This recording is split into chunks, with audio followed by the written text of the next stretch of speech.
Hello student, I am Sunita Jha. हम कर रहे हैं क्लास 8 साइंस का chapter 3 synthetic fibre and plastic.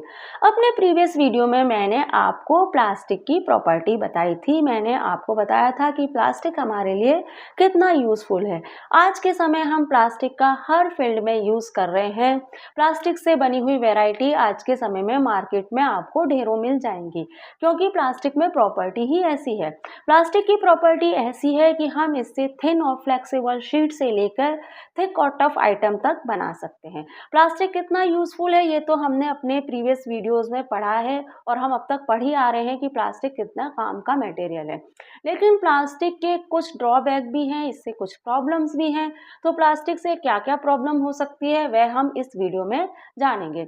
तो प्लास्टिक से सबसे बड़ी प्रॉब्लम ये है कि ये हमारी हेल्थ और एनवायरनमेंट के लिए एक प्रॉब्लम बन रहा है।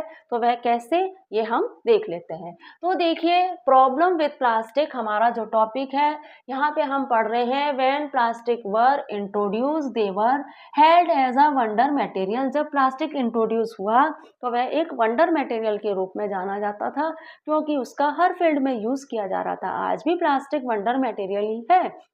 हम प्लास्टिक के बिना हम सोचे कि भाई हम प्लास्टिक का यूज करना छोड़ दें तो यह पॉसिबल नहीं है। लेकिन प्लास्टिक से कुछ प्रॉब्लम्स भी हैं। तो वह क्या क्या है वह देखिए। हाउ एवर टूडे प्लास्टिक है become a serious world wide environment and health concern. Plastic जो है वो एक वर्ल्ड वाइड एनवायरमेंट और हेल्थ के लिए एक प्रॉब्लम बन रहा है। कैसे? This is because of their non biodegradable nature and wide spread use. इसका जो नॉन बायोडिग्रेडेबल नेचर है और इसका वाइड स्प्रेड यूज है, इसके कारण ये एक समस्या बन गया है।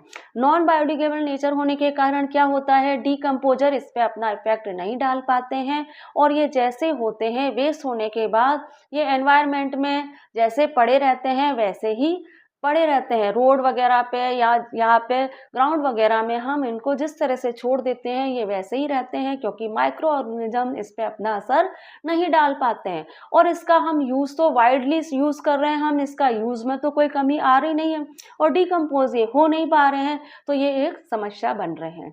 अब आप देखिए कि one of the most significant environmental problem associated with plastic is the improper disposal goods by people. अब सबसे बड़ी समस्या ये है कि प्लास्टिक का यूज तो पूरा हो रहा है, लेकिन उसको डिस्पोज किया जा रहा है इम्प्रॉपर तरीके से। अब क्या होता है कि हम सॉफ्ट ड्रिंक पीते हैं, फिजी ड्रिंक वगैरह पीते हैं, तो प्लास्टिक की बोतल में आती है। हम क्या करते हैं, उनको खाली हो जाने पर हम उसको ग्राउंड में रोड साइड पर ऐसे ही थ्रो कर देते हैं। ऐसे ही हम जो वाटर बोतल हमारी होती है, बिस्लरी वगैरह की बोतल होती हैं, उनको भी हम खाली हो जाने पर ग्राउंड और रोड साइड पे थ्रो कर देते हैं। अब क्या होता है, रोड और ग्राउंड साइड पे थ्रो करने पर वह सालों ऐसे ही पड़ी रहती हैं, क्योंकि माइक्रो ऑर्गेनिज्म उस पर अपना असर नहीं डाल पाते हैं। और क्या होता है, वेस्ट जो हमारे एनवायरनमेंट में पड़ा रहता है वो हमारे एनवायरनमेंट को पॉल्यूट करता है। ठीक है। अब क्या होता है, this is because plastic are non-biodegradable, they can be decomposed by the microorganism। ये microorganism द्वारा डिकम्पोज नहीं किए जा सकते हैं इन द सॉइल, है ना। Careless disposal of plastic bag Chowk drain, ये हमारे ड्रेन को भी चौक कर देते हैं। अब आपने प्लास्टिक को यूज किया, अब वो वेस्ट हो गई तो आपने क्या करा, ऐसे ही कहीं डाल दिया, तो वो क्या होगा, हमारी ड्रेन वगैरह में फंस जाएंगी और वहां पे हमारे ड्रेनेज को भी चौक करेंगी, क्योंकि ये डिकम्पोज तो हो नहीं रही है, वहीं पड़ी रहेंगी और ड्रेन को भी चौक कर देंगी। The soil and hinder the observation of water by the soil.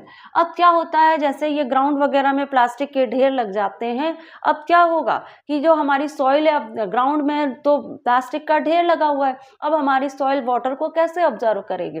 तो प्लास्टिक जब हमारे ग्राउंड्स वगैरह पे बिखरे पड़े रहेंगे, उसका ढेर लगा रहेगा, तो हमारी सॉइल को वाटर ऑब्जर्व करने में भी प्रॉब्लम आएगी, तो सॉइल की वाटर ऑब्जर्व करने की कैपेसिटी भी इफेक्टेड होगी। हमारा ड्रेनेज सिस्टम भी इफेक्टेड होगा, क्योंकि आप उनको कहीं भी डाल दोगे तो वो हवा से उड़ के हमारे ड्रेन वगैरह में चली जाएंगी और हमारा ड्रेनेज सिस्टम भी चौक होगा। ठीक है। तो ये सारी प्रॉब्लम्स प्लास्टिक के कारण पैदा हो रही है। If eaten by animal such as cow it can kill them. अब क्या होता है कि हम कोई भी चीज़ प्लास्टिक के थैली वगैरह में लाते हैं और जो बच जाती है उसको हम ऐसे ही ग्राउंड वगैरह में फेंक देते हैं। अब क्या होता है, एनिमल्स फूड खाने की चाह में उन प्लास्टिक के पास आती है, उनसे फूड लेना चाहती हैं और वो फूड खाने के साथ साथ इन थैलियों को भी खा लेती हैं। अब जब वो इन थैलियों को खा लेती हैं तो वो क्या होता है, उनका जो डाइजेस्टिव सिस्टम होता है वो इफेक्टेड होता है, क्योंकि तो वो प्लास्टिक है, उसको माइक्रो ऑर्गेनिज्म डिकम्पोज नहीं कर पा रहे, तो हमारे जो एनिमल्स हैं वो उनको कैसे कैसे उनको डाइजेस्ट कर पाएंगे, तो उनका जो डाइजेस्टिव सिस्टम है वह इफेक्टेड होता है और कुछ समय बाद उनकी डेथ भी हो सकती है। तो ये प्लास्टिक की प्रॉब्लम्स हैं। अगर आप प्लास्टिक को इधर उधर फेंक दोगे तो प्लास्टिक से इतनी सारी प्रॉब्लम आएंगी, तो प्लास्टिक को आपको इधर उधर नहीं फेंकना है, आपका ड्रेनेज सिस्टम चौक हो जाएगा, आपकी सॉइल की जो वाटर ऑब्जर्व करने की कैपेसिटी है वो इफेक्टेड होगी और वेस्ट एनवायरनमेंट में पड़ा रहेगा तो वो भी अच्छा नहीं लगेगा, है ना। वेस्टेज अगर आपकी रोड साइड पे इधर उधर पड़ा है तो वह भी सही नहीं है।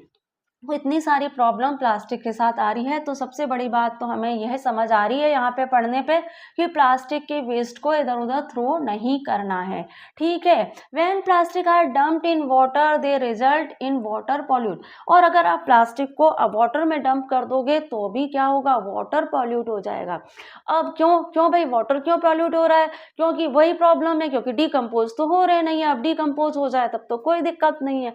अब वाटर में आप प्लास्टिक की थैलियाँ वगैरह प्लास्टिक के बने हुए मटेरियल डालते रहोगे तो वाटर पॉल्यूट हो जाएगा। वाटर में वाटर कम, प्लास्टिक का कचरा ज्यादा नजर आएगा, तो हुआ ना वाटर पॉल्यूट। इसके अलावा क्या होगा, they also pose a threat to aquatic life as toxic substance present in plastic can cause death of reproductive failure in fish and other aquatic animal. इसके अलावा क्या होगा कि जो आपके प्लास्टिक के मटेरियल है, प्लास्टिक वगैरह है, वो आप अपने वाटर बॉडीज में डालेंगे तो क्या होगा, जो एक्यूटिक एनिमल है उसको कुछ खाने की चीज समझ के उसको खाने की कोशिश करेंगे तो उस प्लास्टिक का कुछ पार्ट उनके बॉडी में भी जाएगा, तो बॉडी में जाएगा तो फिशेस हैं और दूसरे जो एक्यूटिक एनिमल हैं उनका रिप्रोडक्टिव सिस्टम भी फेलियर हो सकता है। तो ये उनकी लाइफ पर खतरा बन गया है कि अब तो उनकी लाइफ ही खत्म हो जाएगी, उनका रिप्रोडक्टिव सिस्टम ही फेलियर हो रहा है, तो उनकी ये लाइफ पर भी एक तरह का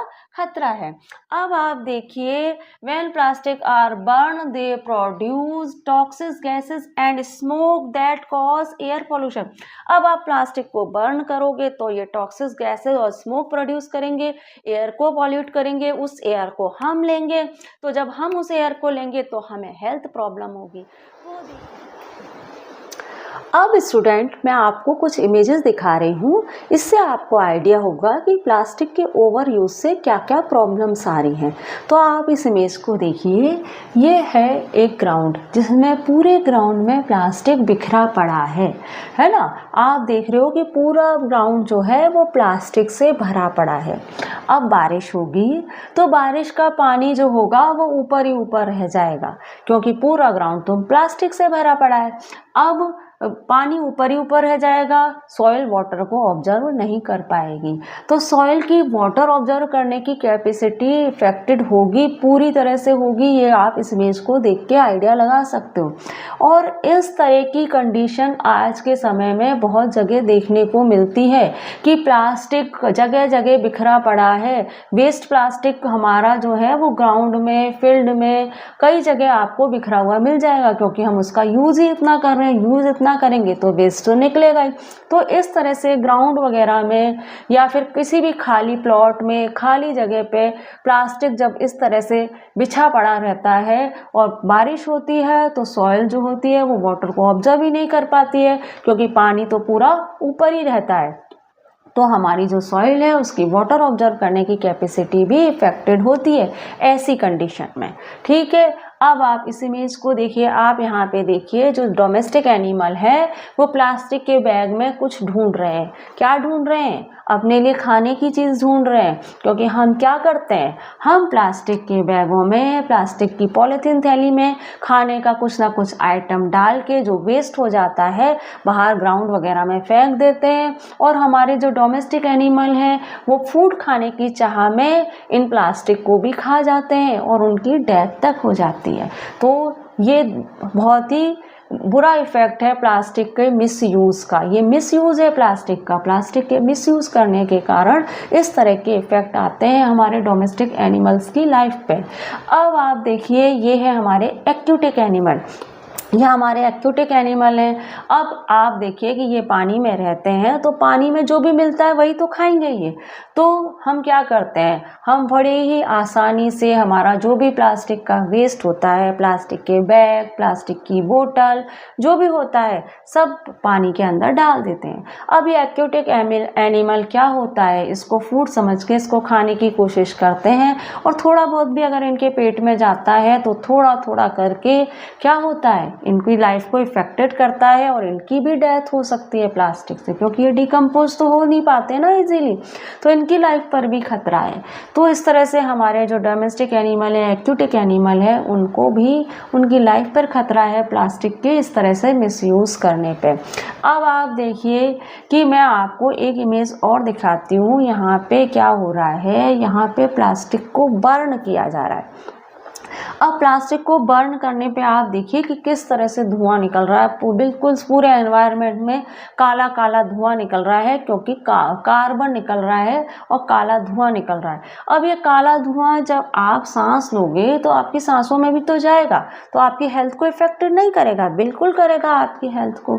तो प्लास्टिक का गलत तरीके से इस्तेमाल करने पे इस तरह से प्रॉब्लम आती हैं, कई तरह की प्रॉब्लम आती हैं। प्लास्टिक का गलत तरह से इस्तेमाल करने पे आपकी एक्वेटिक लाइफ इफेक्टेड होती है, आपके डोमेस्टिक एनिमल इफेक्टेड होते हैं, आपकी सॉइल इफेक्टेड होती है, और आपकी अपनी लाइफ भी इफेक्टेड होती है। जब हम इसको बर्न करते हैं, लास्ट में कोई और ऑप्शन नहीं मिलता, तो हम इसको बर्न करने की कोशिश करते हैं, तो हमारी अपनी हेल्थ भी इफेक्टेड होती है।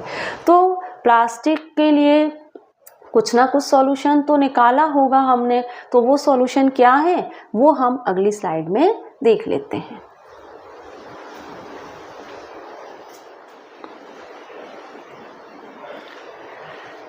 अब स्टूडेंट, हम प्लास्टिक का यूज़ तो छोड़ नहीं सकते, तो हम क्या करें जिससे कि हम प्लास्टिक का यूज़ भी कर लें और हमारे एनवायरनमेंट भी पॉल्यूट ना हो।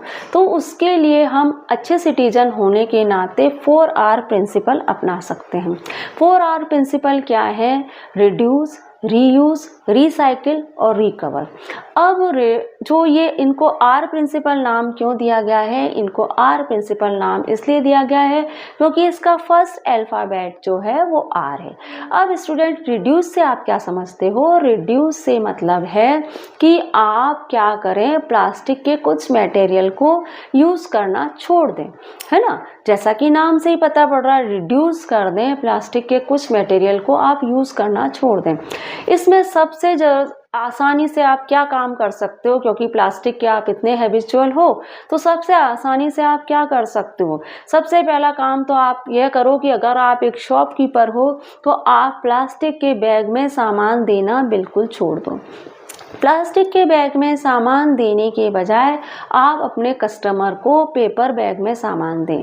पेपर बैग जो होते हैं वो बायोडिग्रेडेबल होते हैं और वह डिकम्पोज हो जाते हैं इजीली, तो ये हमारे एनवायरनमेंट को पोल्यूट नहीं करेंगे। अब आप एक कस्टमर होने के नाते क्या कर सकते हैं? आप एक कस्टमर होने के नाते आप अपने घर से क्लॉथ का बैग लेके जाएं। क्लॉथ का बैग अगर गंदा हो जाएगा तो वह वॉश हो जाएगा, और अगर वह बहुत ज़्यादा ख़राब हो गया तो हम उसको वेस्ट में भी डाल देंगे तो वो डिकम्पोज हो जाएगा। तो इस तरह हम अपने एनवायरनमेंट को पोल्यूट होने से बचा सकते हैं, है ना, कुछ मटेरियल को, कुछ प्लास्टिक के आइटम को रिड्यूस करके। ठीक है स्टूडेंट, तो आप एक अच्छे सिटीजन होने के नाते हमें ये पहल करनी चाहिए। हमारे राजस्थान में तो पिछले साल स्टेट गवर्नमेंट ने प्लास्टिक के बैग पे बैन लगा दिए थे। ना तो शॉपकीपर प्लास्टिक के बैग बिल्कुल रख सकते थे और ना ही किसी ग्राहक को प्लास्टिक के बैग में सामान दिया जाता था। आपको घर से क्लॉथ का बैग लेकर आना होता था। लेकिन क्या है कि पब्लिक को प्लास्टिक की इतनी आदत पड़ गई है कि कुछ समय तक तो ये सब चला, फिर वापस प्लास्टिक के बैग स्टार्ट हो गए। लेकिन हम एक अच्छे सिटीजन होने के नाते हमें ये सब करना चाहिए, ये सब हमारी हेल्थ के लिए भी अच्छा है। अच्छा, तो अब क्या है भाई, अगला जो हमारा जो है जो फोर प्रिंसिपल है, उसमें जो सेकंड प्रिंसिपल है वो है हमारा रीयूज। यहाँ पे रीयूज से क्या मतलब है? रीयूज से मतलब है कि आप प्लास्टिक के जो आइटम हैं उनको फेंकने के बजाय आप क्या करें, उनका रीयूज कर लें। अब रीयूज कैसे करें भाई? रीयूज करने के लिए आप क्या करें, जैसे कि आप किसी प्लास्टिक के कंटेनर में आप मटेरियल लेकर आए, बड़े अट्रैक्टिव कंटेनर आते हैं प्लास्टिक के आजकल, तो आप किसी प्लास्टिक के कंटेनर में कुछ सामान लेकर आए। अब वो सामान खत्म हो गया तो आप क्या करें, उस कंटेनर को फेंकने के बजाय आप उसे काट कर पेन स्टैंड बना लें और उसको ग्लिटर वगैरह लगा के डेकोरेट कर लें। आपका सुंदर सा पेन स्टैंड बन जाएगा। आप मार्केट जाएंगे तो मार्केट से पेन स्टैंड लाने में आपके पैसे भी खर्च होंगे और आपके आपके पैसे खर्च होंगे, यहाँ आपके प्लास्टिक का यूज भी हो गया है और आपकी क्रिएटिविटी भी बढ़ी है ना? तो है ना अच्छा यूज। और क्या कर सकते हो आप? और आप क्या कर सकते हो, आपके घर में प्लास्टिक के पॉलीथीन बैग तो बहुत सारे इकट्ठे हो जाते हैं ना, और हम क्या करते हैं, जब ये बहुत ज्यादा इकट्ठे हो जाते हैं तो हम जब कचरे वाला आता है तो उसकी ट्रॉली में उन्हें डाल देते हैं।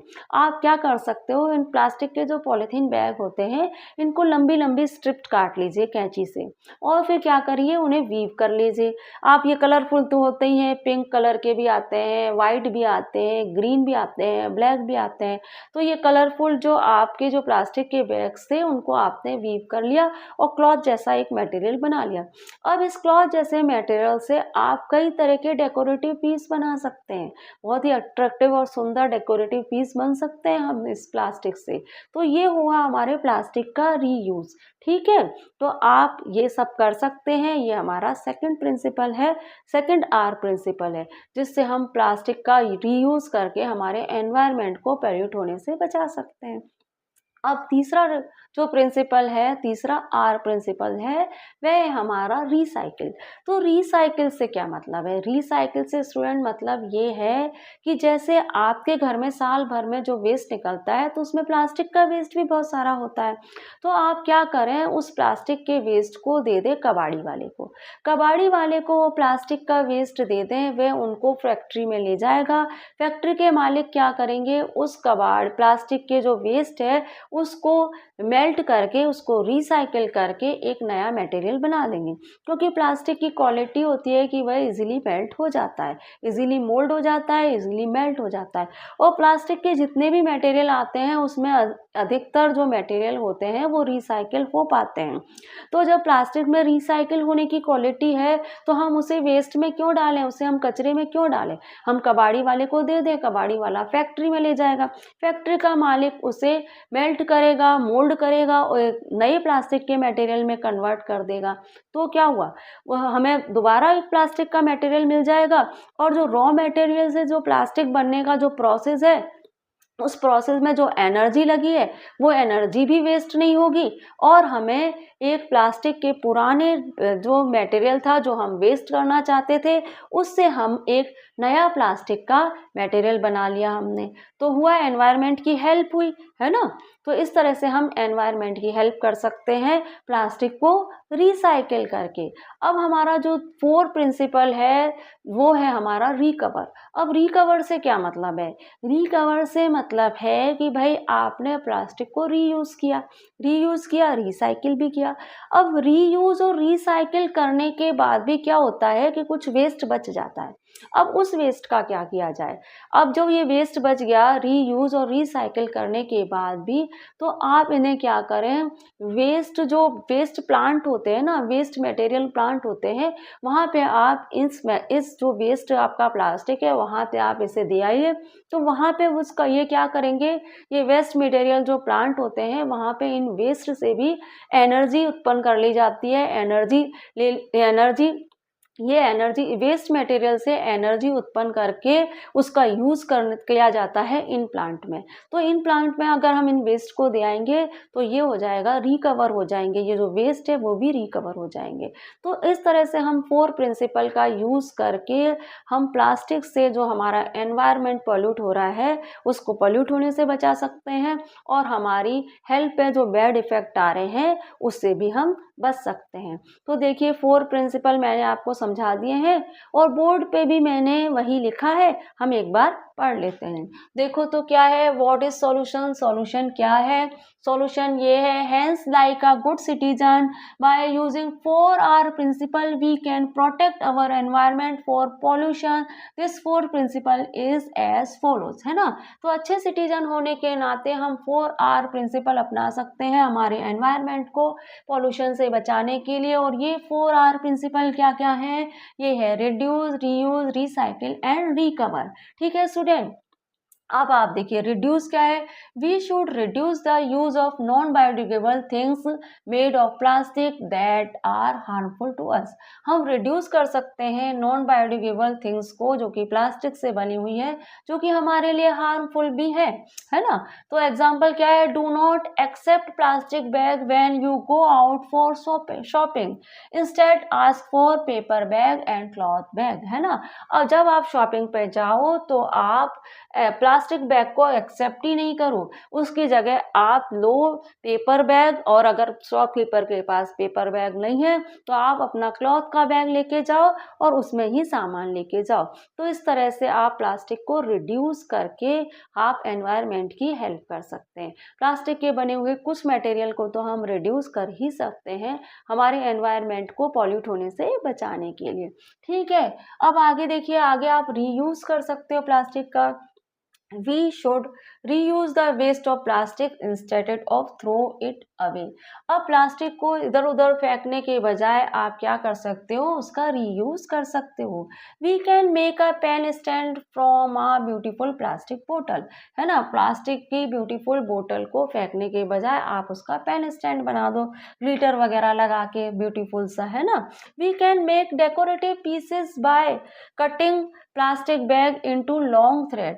अब मैंने आपको बताया था कि आपके जो प्लास्टिक बैग होते हैं उनको आप क्या करो, स्ट्रिप में काट लो पतली पतली, और उनको वीव करके आप ब्यूटीफुल डेकोरेटिव पीस भी बना सकते हो। तो इस तरह से हम प्लास्टिक का रीयूज कर रहे हैं ना, प्लास्टिक को रीयूज कर रहे हैं, और रीयूज कर रहे हैं तो हमारा क्या हो रहा है कि हमारे एनवायरनमेंट की हेल्प हो रही है और एनवायरनमेंट पॉल्यूट होने से बच रहा है। अगर हम ठीक है, अब रिसाइकिल क्या है, रिसाइकिल क्या है, प्लास्टिक को रिसाइकिल में है, रिसाइकिल मीन टू ट्रांसफॉर्म और convert waste material into raw material, है ना, that can be use to created new things और प्रोडक्ट, है ना। अब ये कह रहा है कि ट्रांसफॉर्म किया जा रहा है, कन्वर्ट किया जा रहा है वेस्ट मटेरियल को न्यू मटेरियल में, कैसे, और नई थिंग्स में कन्वर्ट हो जाते हैं ये।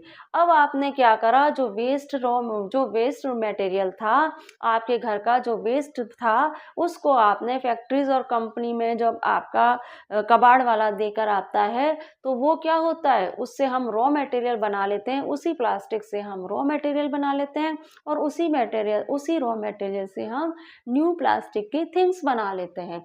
तो ये होता है हमारे रिसाइकलिंग में। ठीक है, most of the plastic product can be recycled and they can be recycled and recreate new object और प्रोडक्ट, है ना।